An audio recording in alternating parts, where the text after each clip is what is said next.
Hello, everybody, and welcome into this week's 30 Minutes program. Really cool to have some folks to help you, maybe somebody you know, or maybe somebody that may be involved in a program that will help them immensely. We're going to be talking about money, and you don't usually hear that from the United Way. And it's my pleasure to bring in two very, very smart people that care greatly about their community. Brandi Long, she's a financial counselor with United Way of West Tennessee, and Jordan Howerton, who is the regional director, also for United Way of West Tennessee. First off, let me start at the beginning of this. We had a conversation here recently. You came into the radio station, and you folks started telling me about some opportunities to help people. Well, we're all about that. And Jordan, I'll start with you at the beginning here. What is it that is happening here in Northwest Tennessee? Yeah, we are getting ready to open up a new office for our Financial Empowerment Center. I didn't ever know there was going to be such a thing. Where does this come from? Yeah, so a few years ago in the city of Jackson, we applied for a special grant with the Cities for Financial Empowerment. It's a national program, and they said, hey, man, we'd love to put one of these in Jackson. And when it came to Jackson, the United Way was kind of selected as the partner who's going to run this program. And because United Way of West Tennessee we represent counties, right? We're for West Tennessee. We said, hey, we'll only do this if we can serve all of West Tennessee. Mm-hmm. And the mayor of the city of Jackson was like, well, absolutely. We would love that. And so we started an office in Jackson about 3 years ago, and it's our goal to get somebody local within about 30 to 40 minute driving distance of everybody in West Tennessee. So we're now opening up this office in Weakley because we're eager to have somebody planted here in Weakley County. What is it that is happening here with United Way? We're seeing them expand and at the same time being able to help more people. Yeah, so United Way of West Tennessee has been in West Tennessee for almost 80 years. This program, yeah, we're really wanting to expand because we want to. We don't just want to serve more people. That's for sure what we want to do. I think what we want to do is we want to make these things accessible, right? We want to recognize that sometimes people can't drive everywhere. They can't. It's important for us to have somebody in a community who knows the community and loves the community, who can serve the community, right? And so that's why we're excited to have Brandi on our team here serving in Weakley County because she's from Weakley and she knows the area. All right, you got a ribbon cutting ceremony coming up this week. Is that right? Yes, we do. March 31st at 10 a.m. at the Northwest Development District. Mm-hmm. And what's this going to say? What does this say about Northwest Tennessee and United Way? It's saying that we're here to provide for the community. A lot of individuals can hire a financial advisor to assist with funds and managing their income and expenses and debt and things like that. But this is free. This is something free that United Way is offering, free one-on-one financial counseling to individuals in the community that may be struggling. I don't know if you know, but I mean, I wasn't educated on finances growing up, so I didn't really have that knowledge base, and I had a trial and error in life. So I've had a history where, I think I was like 20 years old. I had to file a bankruptcy, didn't know anything about it. I've had credit card debt that I had to manage. I've wanted to improve my credit score, and I didn't really have that guidance or that support to know how to go about doing it. So what this program is offering is that guidance, that support, and it's free and it's one-on-one. So, I mean, when I was growing up, and I'm sure perhaps both of you had a similar situation at some point, but going to school was learning your ABCs and your times tables and your spelling and little civics and history and a few other things. But I never, ever had any idea that I would be thinking about money. And, you got maybe an allowance of maybe a quarter. Right. Or maybe if you were really, really good, it might have been 35 cents and so forth. Right. So schools didn't do that back in the day. And right. Some of them have a hard time maybe around the area here, 5 states and so forth. We got a lot of people that don't know how to make change. Right. Same for me. I mean, I was moving out of my mother's house. I had my daughter at a young age. When I was 23, she was 2, and I was moving out of my mother's, and I didn't even have a checking account. I didn't know how to write a check out. I I really had to seek out that guidance, and you don't know sometimes who to seek it out from. So with this program, it's just going to offer that availability to individuals within the community for Weakley County. And I think it's amazing. I've went through some extensive training, very extensive training. But with that being said, I just love helping people. I want to give somebody the same education, the knowledge, and the guidance that I've been giving in this position, and just help them better themselves overall, their financial health. I mean, our finances affect every aspect of our life. And if we're not doing well, I mean, mental health can be a factor even so, So I just want to better individuals' overall well-being as well as their financial health. If you just joined us, everybody, we're talking with Brandi Long and also Jordan Howerton. And they're with the United Way program, but particularly a focus on financial empowerment. And you mentioned that there's going to be a ribbon-cutting ceremony, and this is going to be held over at the Northwest Tennessee Development District. What do they do over there? A lot of what they do is just provide resources to the community, technology, linkage to individuals that are aging, that deal with disabilities, things of that nature. I mean, and it's a great location for our services because in the case that we needed to provide any resources or outsource those resources, they're right there, So older individuals, if they need some assistance with Meals on Wheels, things like that, I can go right down the hallway, So I think it's a good opportunity for us as well as for them to just have that network and that coordination going on. Jordan, how did this program really get started here in Weakley County as opposed to another county? That's a great question. A number of years ago, since we're number 3 right now. Right. Okay. We out of 15 counties that we serve, this is the third place we're coming to. Where was the second one, by the way? Haywood County. So you had Madison County, Haywood, and now Weakley. Okay. Yep. And so a number of years ago, when Jake Bynum was the mayor, he was also on the United Way's board, and he was very interested in this program when he heard about it. And he approached us and said, "Hey, what can we do to make this possible in Weakley County?" And so he's really the one that kind of championed that in the beginning. But then when Mayor Hutcherson came into office more recently, he's been equally supportive.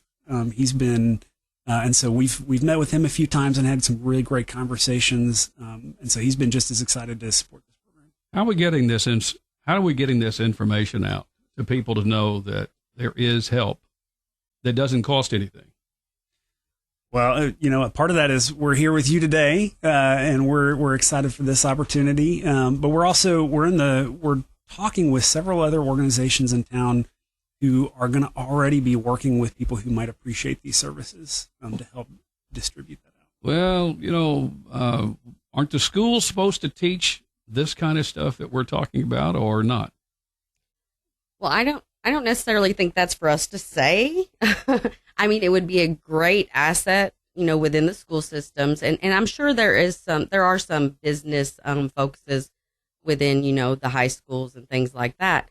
But for the students that aren't knowledgeable or aren't able or willing to take those classes, they just may not know how it could benefit them at the time, And you know what, Brandi, I think something else, it's one thing to learn financial topics or financial principles.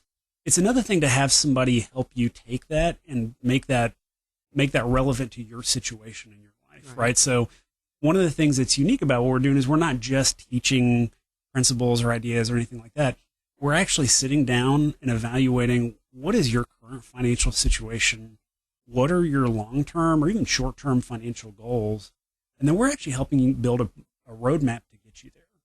And so, it's one thing to learn those skills, whether through school or from your parents, or to not learn those skills, but it's a very different thing to have somebody help you apply those skills to your situation. Do you teach them how to buy a house? Or how to buy groceries, or, help me out here for a little bit.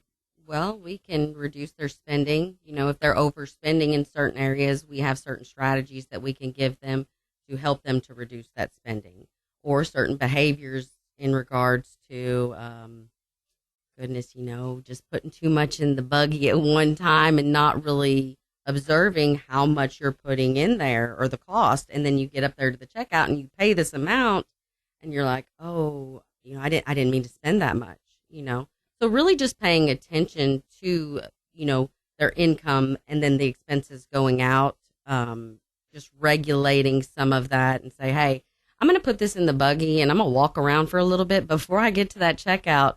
I might take it out. That's something that I've learned personally over time that, I want it, but do I really need it? Can I just ask people that are in this category, and I'm not sure I know what the category really is, and I'm being candid here with you. Yeah. But are these people that have credit cards that are, $5,000, or is it debit cards, or what do you teach, or what can you teach to help them not to get into bankruptcy and at the same time be able to save some money? Let me just, because you were saying, hey, I'm not exactly sure what the category is. Let me just open that up real quick. We are eager to serve anybody in West Tennessee who's 18 or older. And so that's really the only qualification, is that you're 18 or older and you live in West Tennessee. So we serve a wide variety of people, right? We've served people that make six figures. We serve people that make $600 a year. But yeah, as you're talking about specifically that scenario of credit, yeah, we work with people who come in with significant amounts of debt to devise what's the best plan for reducing this debt, and managing that so that it's not overwhelming. I'm going to ask the tough question that maybe you hadn't thought about, or maybe you already have dealt with this. What about people that are in trouble with the IRS? They're up to here with money that they, haven't paid it. Yeah. So we work with people who have back taxes they've got to pay to figure out, okay, how are we going to pay those back taxes? There's nothing we can legally do to get you out of that. So how are we going to manage what we got to do to rectify that? Do you have people that say, can you give me some money so I can pay for this? On the regular, we have people come in who their first thought is, oh, financial empowerment, you probably have some resources. We actually don't have any resources available. The resource that we have is our financial counseling. Your intellectual knowledge. That's exactly right. Yeah. And with that, when you sit down with someone to talk to you about, I really don't understand, my credit card bill. I really don't understand why the electric company is turning me off when I'm paying, but I can't pay it all. You have a lot of, whether it be your cell phone, and most people are going to pay that cell phone bill. I don't know why. I don't have any idea, but so let's talk about that for a second. So really just educating them regarding how creditors operate. Of course, I may have a monthly payment of, say, $116 based off of, per se, $4,000 in credit card debt. Out of that, how much is that actually going to the principal amount that you borrowed? How much are you actually giving the credit card company every month? That's not towards what you purchased. So that could be anywhere from $75 to $100 that you're paying each month. And that's not what you spent. That's just their interest rate, So it's educating the individual regarding that and saying, do you just want to give away free money? I would love to give away free money. I would to help whoever I could. But not a creditor, not a credit card. Are these people that come to see you, are they coming back once a week, once a month, or maybe you're only going to see them one time? Well, that depends on the client, I think.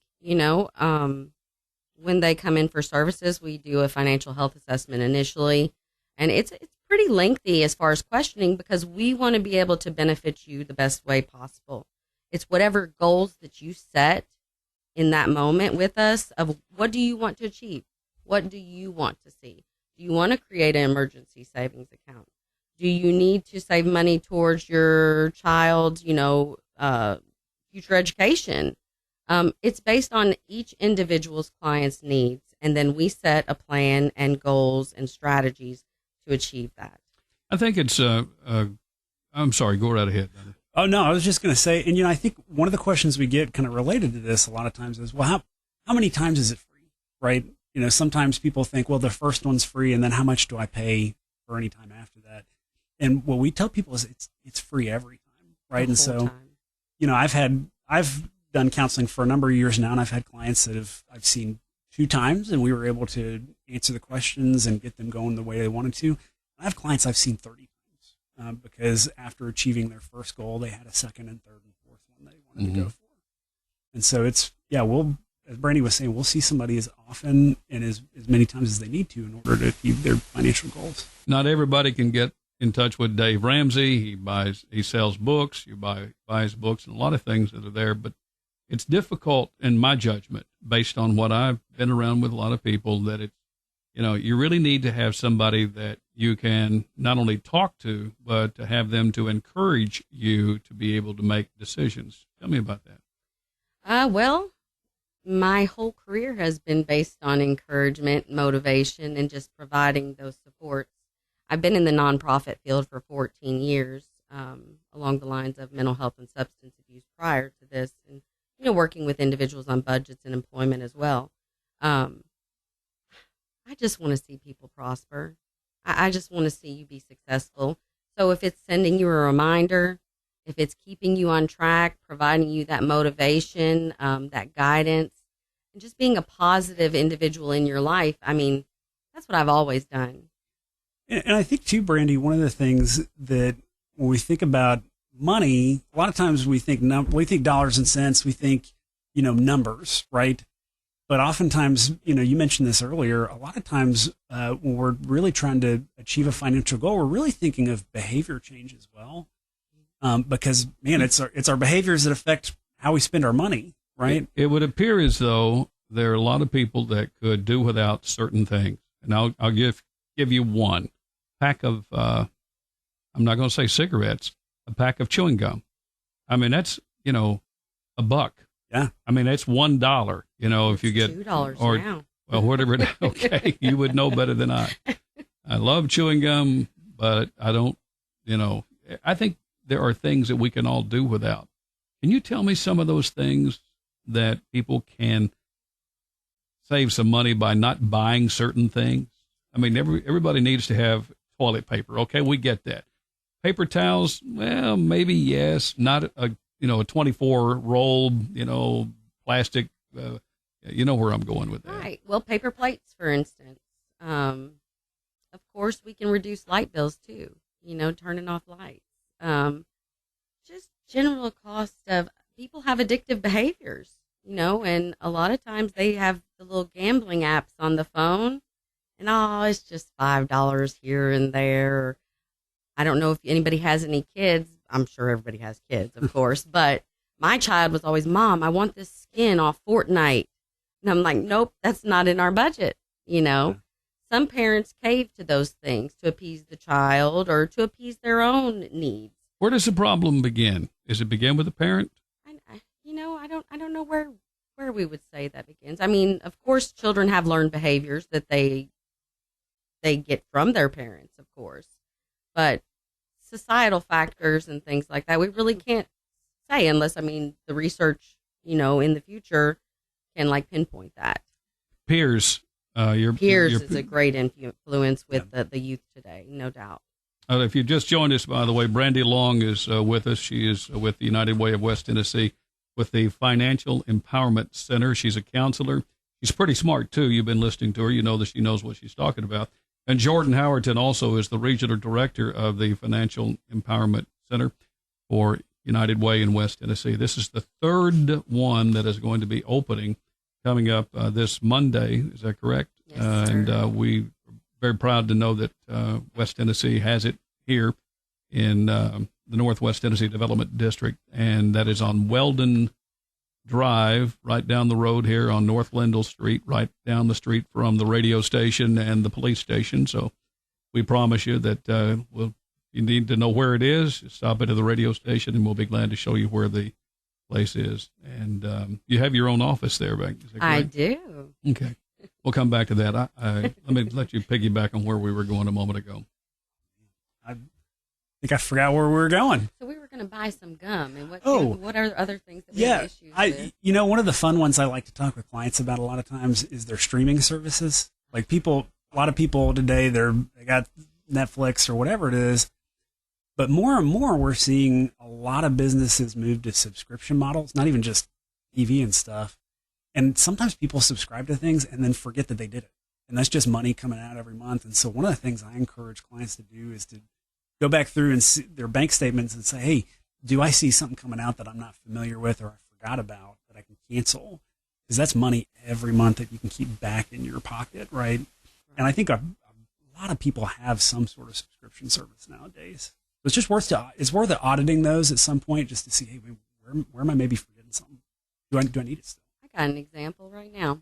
Verizon, of course, we know this past summer they've increased their bill, and some of the programs that you were under were grandfathered in, but it increased your bill $40. Well, I was going through my bank statement. I was like, oh my, I'm paying whatever amount, and it's $40 more than it was, 3 months ago. What happened?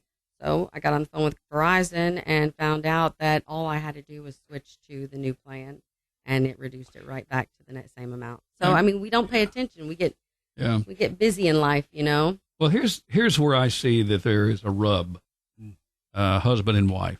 One of them doesn't want to, and the others, they want to. And you just mentioned, I got to watch that because that's baseball or that's football, and I'm not giving that up. And then you start having disagreements in the family, and that causes an upheaval. And so with that, this is where you need some counseling. That's exactly right. Did I slide into that the best way at home? Oh, yeah. So one of the good things we do counseling for couples for their finances, right? We often see when that happens, we kind of have that conflict. We always start with kind of, okay, let's back up a step to what are the shared values, right? What are the things that you guys both can agree on is important to us as a family or as a couple, and then work our way down from there, right? So if we say, if we say something really, so we have a savings goal to go on vacation this year. That's important to both of us. Well, then we got to say, okay, what are the changes then we might need to make in our budget to make that happen? And then that's where we have to have some conversations, maybe of some give and take around, okay, what can each person in this relationship maybe give in order to make that common goal a reality? Jordan, I got to believe that Christmas is the toughest time because, I've got to take care of my children. We've got to buy toys for them. You tell me how you handle that, either of you. You want to go first, Brandi? Well, there's certain strategies where a family can, put together a plan. I'm an example person. So when I was younger, we were lower income, and Christmas was a big thing coming up, and we didn't have that income. So my mother had saw in some magazine where you made these little Christmas trees out of pine cones. So, whether it be an at-home job or something you just implement for a time period to kind of balance your finances or to give that added income, we can strategize with the individuals in regards to what can you do to make this happen. I also think one of the other strategies I like to talk about, especially when it comes to holidays or things that you can predict, is save early, right? In my family, we put away just a little bit every month, not a lot. But a little bit every month for Christmas. So that by the time Christmas comes around, I'm not scrambling to find whatever that money is. It's already sitting there in my savings account. The things to me that people, I think, and I'm being a little bit of candidness on this, but you don't have to buy the $6, $8 box of cereal, You don't have to buy the most expensive toy. You don't have to buy the most expensive pack of cigarettes. What are they now? How much they sell? Over $10. Yeah. It's a little bit more than that, I think. Yeah. Possibly. But there's a lot of that. So in that world, you're trying to help them, as I understand, help them mentally and perhaps spiritually, that will help you to be able to get out of debt, or maybe control the finances, and it may take, how long does it take to get out of debt? How long does it take to get out, get your faculties together here? You're talking about empowerment. I want to get empowered. Okay. I want to get it done here by the end of the year, or I want to get it done here in the next 90 days. Can that be done? I think that depends on the situation. And I think part of what we try to do is set realistic expectations for things. I've had people come in and be like, hey, I want to buy a home next month. And they haven't thought through the fact that they need to save a down payment or improve their credit, or maybe they did and they thought they could do that a lot faster than is really possible. So one of the first things we often try to do is help somebody understand what are realistic expectations for their goal. Just educate them in regards to that, and then kind of lay it out for them. This is more realistic if you're wanting to do this, and then see what steps they want to take. What's a good score? 600, 550? Honestly, when I'd say a good score, I'm thinking of around 700, maybe a little more than that. I know for a mortgage, for a home loan, you need at least a 640, but that's on the very lowest end, And so, if you're thinking about, say, taking out a loan to purchase a car or a house or any number of things, the better your credit score is, the lower your interest rate will be, and the more money you can borrow. And so, I would say a minimum of the 700 if you're looking for something like that, because we want to think through how to save you the most money over the long term. We've got a couple of minutes remaining. Brandi, what is making your heart beat faster? If you jump from a credit score of 550 to 650, that makes me happy. And then we can keep working on that goal, to get it up to the 700 if you want to purchase a home or whatever it may be. By the way, people that are listening, they don't know what a score is. Could you explain that for just a second? Yeah, so a credit score is similar to in school when you took a test and they gave you a grade on that. A credit score is essentially a grade for how well you manage your debts. Mm-hmm. And so creditors look at this to determine what is the likelihood you're going to pay them back and all the money that you borrowed. And so oftentimes you have a low score, they're going to charge you a little more because they're trying to get their money back as quick as they can. Brandi, I know you're going to be the more visible person at Northwest. With that, and how do they find you when you go out to Northwest Tennessee Development District on Weldon Drive? And who do they look for? Who do they knock on the door to come in? Well, if they were to come in, we have a front desk staff there that would be able to direct them to my office. And of course, if they have a schedule, if they're on the schedule or an appointment set up, they'll know after the first session. Or I'd like to meet them really at the door, because it is a new location and it's not just oriented to the Financial Empowerment Center. Yeah.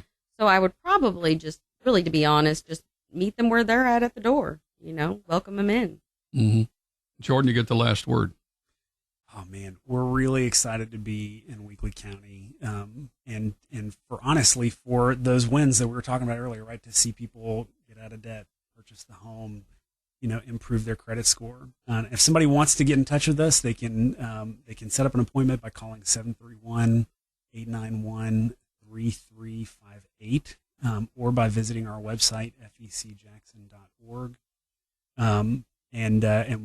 We last thing I forgot to mention, we see people in person, over the phone, and over video. So if you can't make it into our office for some reason, but you're still interested, we'll talk with you over the phone. I hope you've enjoyed our great program today, everybody. Brandi Long, financial counselor for the Financial Empowerment Center here in Martin, Tennessee. The ribbon cutting coming up this Monday at the office of Northwest Tennessee Development District in United Way of West Tennessee, and Jordan Howerton, the Regional Director of the Financial Empowerment Center, United Way of West Tennessee, his office in Jackson. Thanks so much. Enjoyed being on the radio with you, and I know you're going to change some lives.